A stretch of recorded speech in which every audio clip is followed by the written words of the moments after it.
দেখেন আমার এখন ব্যবস্থা রেডি।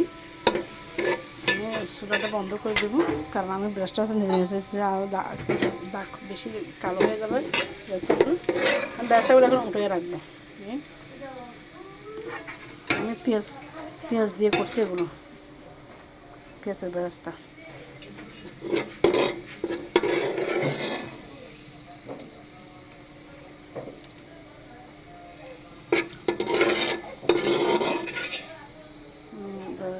কিছুটা রেখে দিছি এখানে, সামান্য কিছু রেখে দিছি, বেশি রাখি নাই।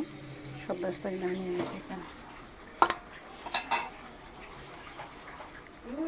এখন আমি কিন্তু মশলাগুলো আগে থেকে রেডি করা, আমি বলে দেবো এগুলো কখন কতটুকু দিতে হবে।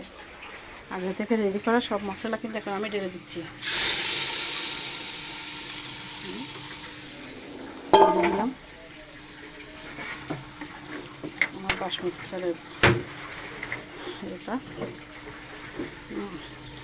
মাংসের মশলাগুলো